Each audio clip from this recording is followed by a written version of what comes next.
Step 5. The freedom of telling the truth. We admitted to God, to ourselves, and to another human being the exact nature of our wrongs. That's step 5 of Narcotics Anonymous. Simple words, but they carry a depth that few of us could have imagined when we first walked through the doors. For many of us, step 5 is where recovery stops being theory and becomes real. It's where the fourth step, that long, honest look inside, finally meets the light of day. And for the first time, we stop being prisoners of our own secrets. I'm a recovering addict named Steve, and this is On Life's Terms. Why this step matters. When we came into recovery, most of us were carrying more than just addiction. We were carrying years of guilt, shame, fear, and regret. We built walls around ourselves, sometimes to survive, sometimes to hide. But those walls also kept out the very things we needed most: love, acceptance, and freedom. The fifth step is where those walls start to come down, because recovery isn't about being perfect, it's about being honest. Step 5 teaches us that healing doesn't come from hiding, it comes from revealing. This step isn't just about confessing what we did wrong, it's about understanding why we did it and how those patterns shape the way we live. It's not punishment, it's liberation. From fear to freedom.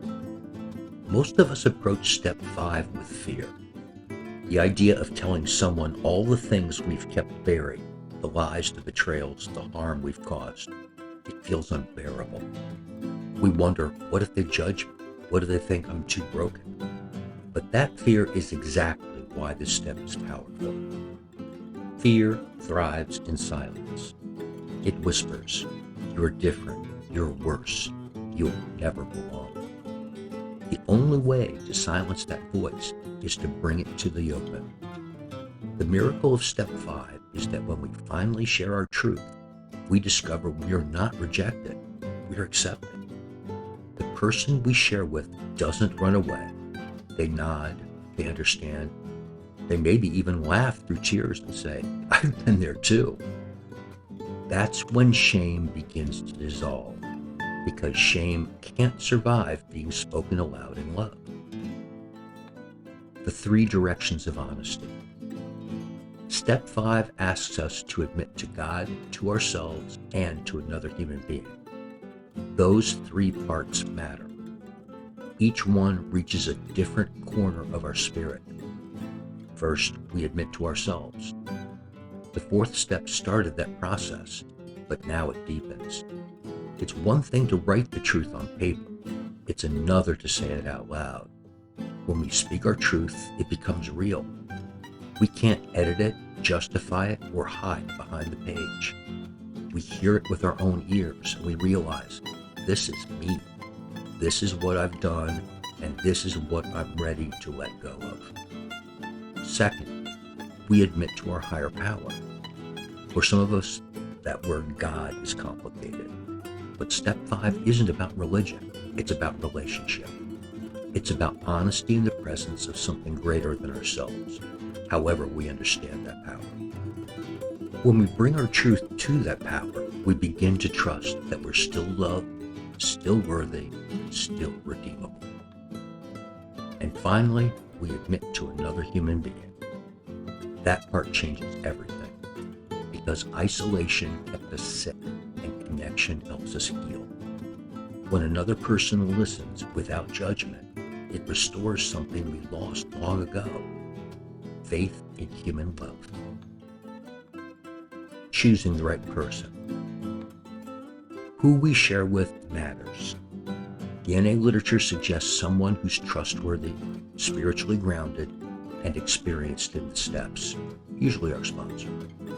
Someone who won't be shocked or gossip, who knows the difference between listening and fixing. This is not the step to share with someone who isn't ready to hear it. Not a partner, not a family member, not a friend who might take on our pain as their own. This is sacred work. We share with someone who understands that what we are giving them is a gift, our truth. When we trust the right person, fear fades quickly. What begins as trembling often ends in tears, not of shame, but of relief. Because finally, we are not carrying it alone. The power of being heard. There's something almost mystical about being fully heard. For many of us, this is the first time we've ever spoken without trying to control how someone sees us. We're not performing, not defending, not explaining. We're just being honest. That honesty creates space. Space for grace, for forgiveness, for new understanding. Sometimes, as we speak, we realize things we never saw before. We connect dots, we understand motives, we see how fear drove our actions, how pride masked insecurity, how loneliness turned into anger or obsession. In those moments, we are not just confessing, we are learning. And when the person listening reflects back love, something shifts inside us. We start to believe what we could never believe before, that maybe we are not beyond redemption. The exact nature of our wrongs. Notice that step 5 doesn't say admitted our wrongs. It says the exact nature of our wrongs. That's important. It's not enough to say I lied or I hurt people. We are asked to dig deeper, to understand why we lied, why we hurt, what we were protecting or avoiding. Maybe we lied because we were terrified of being abandoned. Maybe we manipulated because we didn't know how to ask for love. Maybe our anger was really grief we never learned to feel. The exact nature of our wrongs often points to the spiritual defects behind them: fear, pride, lust, envy, resentment, dishonesty, self-pity. Seeing those patterns clearly helps us prepare for steps 6 and 7, where we begin to let them go. In that way, step 5 is a bridge between self-knowledge and self-change. The experience of release. For many of us, step 5 is the first time we truly feel free. When we walk out of that conversation, the air feels lighter, the world seems brighter. We realize that what we feared would destroy us has actually set us free. Some of us even laugh through tears saying, "That wasn't so bad," because we see that the monster in our mind was never as big as we thought. For the first time, we can breathe, really breathe, without the weight of secrecy pressing us down.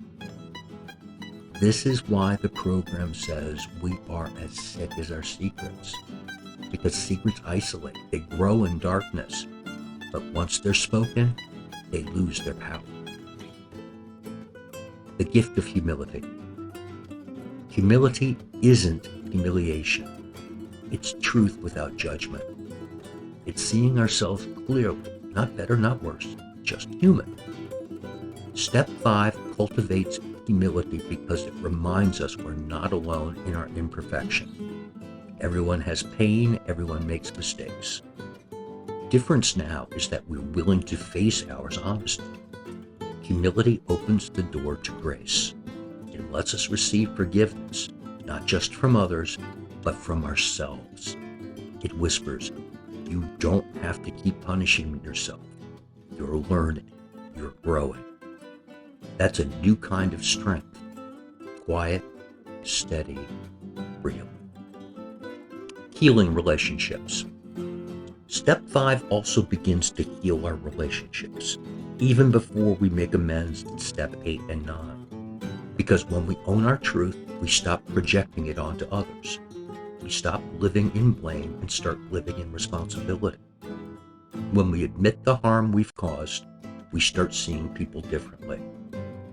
We realize how much pain we brought into our lives, not because we were evil, but because we were sick. That awareness births compassion for others and for ourselves. We begin to see that every person we hurt was also hurting. That doesn't excuse our action, but explains them, and it softens our heart. And that softening prepares us for the amends to come. A new kind of honesty.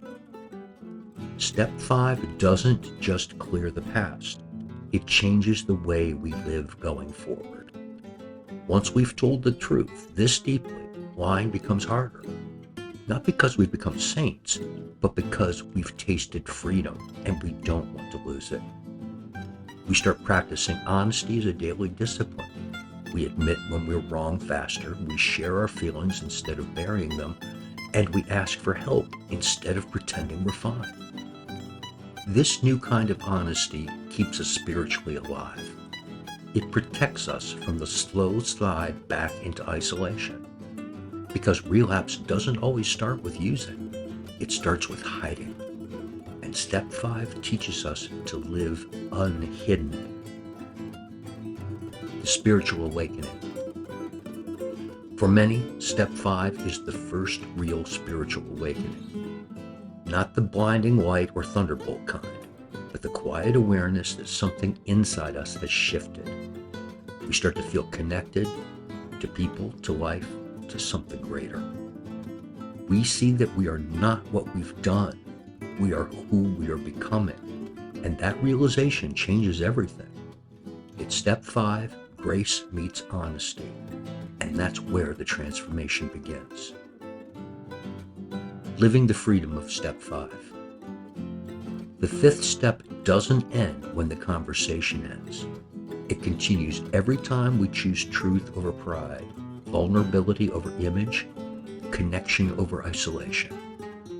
Some of us keep a simple practice. When something starts to weigh on our spirits, we don't let it grow in the dark. We talk about it. We share with a sponsor, a friend, or our higher power. Because we've learned that secrets are heavy and honesty is light. Living the 5th step means living transparently. Not perfectly, but honestly.